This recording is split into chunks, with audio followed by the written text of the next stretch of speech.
E hoje a divulgadora científica Lívia Padilha, que participa toda semana conosco trazendo os infográficos do site Sacred Call, é a nossa convidada para falar também sobre o livro A Carne Nossa de Cada Dia, que foi revisado por ela na tradução para o português. Tudo bem, Lívia? Tudo bom, Thaís? Bom dia. Bom dia. Bom, queria começar te perguntando, você já falou aí num dos vídeos sobre o infográfico sobre a questão do livro, de que forma o livro contribui para uma percepção mais adequada da pecuária no país? Bom, Thaís, nós já falamos e estamos começando a mostrar os infográficos aos pouquinhos, mas a parte principal, eu acho que a gente vai continuar hoje, inclusive falando sobre os infográficos também, é a questão do meio ambiente, porque seguidamente essas questões em relação à carne bovina, elas giram em torno de questões nutricionais, questões ambientais e também questões éticas ou morais. Mas o livro, de uma certa forma, ele é muito completo em relação à questão ambiental. E aqui, no nosso país principalmente, a gente tem muito essa questão da vilanização da carne bovina e da pecuária, gado de corte, em relação a questões ambientais. Hoje mesmo, a gente vê nas manchetes e vê na mídia muitas relações, às vezes com as queimadas e pecuária, ou mesmo agricultura. Então, a gente tem que cada vez mais desmistificar esses temas, e o livro é um presente, digamos assim, para todos os pecuaristas brasileiros e para todo mundo que está envolvido no setor, porque ele desmistifica com base científica e de uma forma muito clara todas essas questões. Bom, o livro não é brasileiro, obviamente, já que você trabalhou aí na tradução, mas ele foi desenvolvida, essa percepção de que precisava falar sobre isso, a questão nutricional, a questão ambiental e a questão ética, nos Estados Unidos, né, Lívia? Como é que é a percepção da pecuária lá? Porque a gente vê aqui no Brasil sempre como você usou a expressão, uma vilanização da pecuária, mas também do pecuarista, né? Como é que é a questão lá, como é que é abordada e de que forma a tradução do livro contribui para trazer uma nova visão aqui também? Ah, perfeito. Exato. O livro é de dois autores americanos, que a gente já mostrou aqui, norte-americanos, e muitos dos dados, na verdade, são globais. Então, o que acontece? Aqui no Brasil... Tem uma obra aí na casa da Lívia, mas a gente está ciente. Vamos lá, Lívia, pode tocar.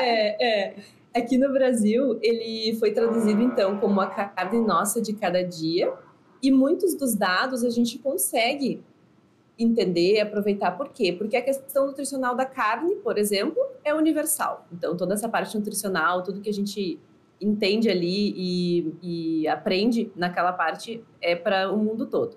Depois, essa parte ambiental, muitas das coisas, quando a gente vê um dado, por exemplo, norte-americano, mesmo que diga a questão de emissões do metano, o gado, ele é igual em qualquer lugar do mundo. Então, quando a gente, por exemplo, entende as diferenças entre os sistemas produtivos, claro que aqui no Brasil a gente não tem tanto confinamento, por exemplo, quanto nos Estados Unidos.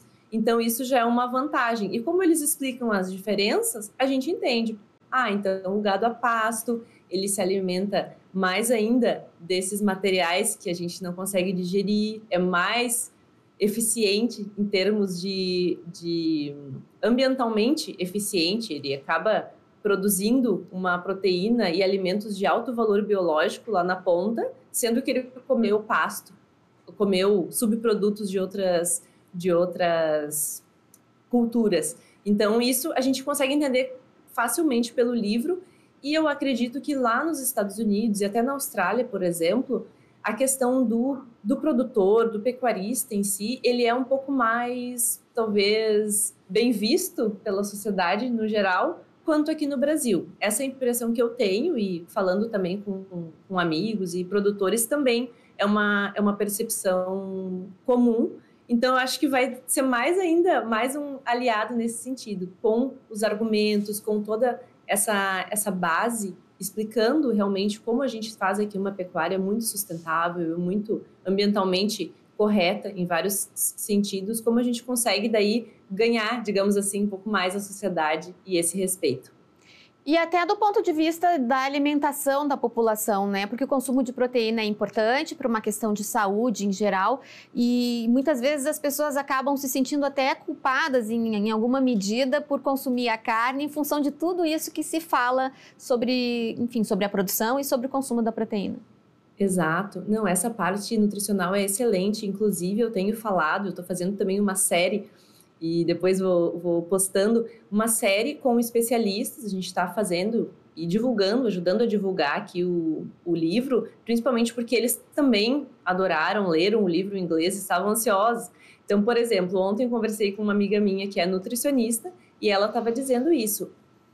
Para a saúde do brasileiro, para as pessoas que lerem esse livro, com certeza eles vão ficar mais tranquilos em colocar carne no prato. Então, ficou legal, esse é a carne nossa de cada dia, porque eles vão ficar mais tranquilos em comer carne, sim, todos os dias, que é um alimento riquíssimo e o alimento nutricionalmente mais completo que a gente tem, e não vão se sentir culpados. Isso é uma questão interessante, porque dependendo das nossas motivações, das nossas preocupações, a gente pode se sentir culpado em relação a questões ambientais, não que seja correta essa preocupação, mas a gente se preocupa às vezes em questões que, não entendendo bem como funciona a pecuária, podem ser preocupações, questões nutricionais, então tá tudo ali, tá tudo explicado e as pessoas que lerem o livro, que tiverem acesso a todo esse conhecimento, com certeza vão estar muito mais tranquilas e a saúde vai agradecer. Foi isso que ela disse ontem, eu fiquei pensando, nossa, colocou muito bem. Que bom, Lívia. Bom, eu já encomendei meu livro, estou esperando, deve chegar segunda ou terça-feira. Aí vou conferir aí em loco todas as informações que você vem nos trazendo e também quem quiser mais informações sobre o conteúdo do livro e esses temas que a Lívia vem abordando, é só acessar a rede social da Lívia, o site Secret Call. E, aliás, hoje a gente tem aqui ao vivo a nossa participação da Lívia também para falar do infográfico semanal que ela vem trazendo aí toda semana, cada dia um ponto diferente sobre a questão da pecuária e da proteína. Vamos ao infográfico então, Lívia? Ótimo, vamos sim. Então, uma das vantagens que nós temos aqui para todo mundo, telespectador que nos assiste, é que quando a gente fala dos infográficos aqui na Granja, eles são coloridos e no livro eles são preto e branco. Então, a gente tem aqui uma grande vantagem em explicar e falar dos infográficos, e vocês têm essa diferença aqui em ter ele colorido e fica mais visualmente atrativo também. Então, hoje, Thaís, nós vamos falar sobre o infográfico, continuando na área da questão ambiental, tem vários infográficos nessa área, mas é um infográfico que eu gosto bastante e é muito interessante em relação às emissões, que é isso que ele trata aqui, ele aborda principalmente, mas ele é muito bom porque ele mostra a grande diferença que seguidamente se diz, mas se eu deixar de comer carne, talvez seja a mesma coisa do que eu usar menos transporte, porque polui igual. Eles têm, às vezes, umas comparações e aparecem até em Segunda-feira Sem Carne, em alguns outros lugares, aparecem umas comparações da pecuária com o transporte.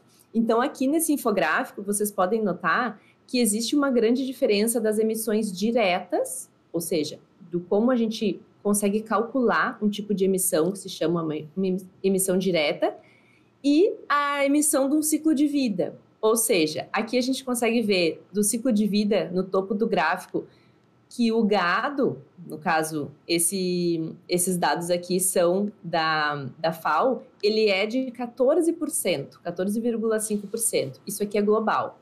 E no transporte, não existe esse tipo de estudo. É quase impossível. Imagina fazer um estudo lá da extração do metal, tudo que foi emitido, a produção de todo o transporte, dos carros, dos aviões. É assim, não existe. É muito complexo.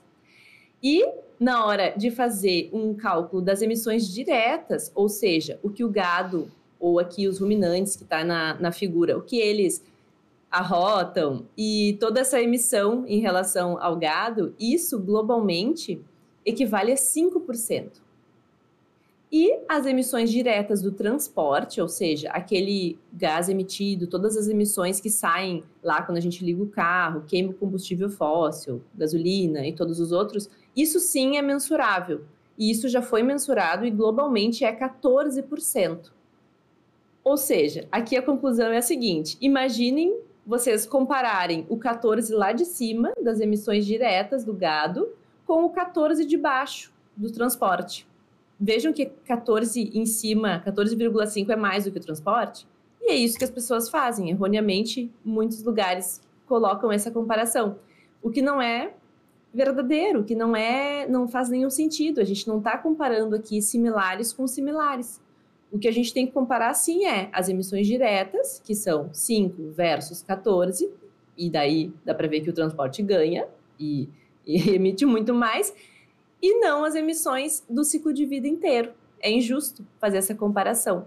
Então, quando a gente ouve aí muitas vezes, deixei de comer um hambúrguer, é a mesma coisa de rodar menos com o meu carro, ou deixar o carro em casa. Isso não tem sentido, não tem comparação, porque esse tipo de cálculo, essa metodologia, não existe para um ciclo de vida inteiro do transporte. Acho que fica claro aqui mais um dos mitos que a gente consegue desmistificar com esse infográfico de hoje. Tá certo, Lívia. Obrigada mais uma vez.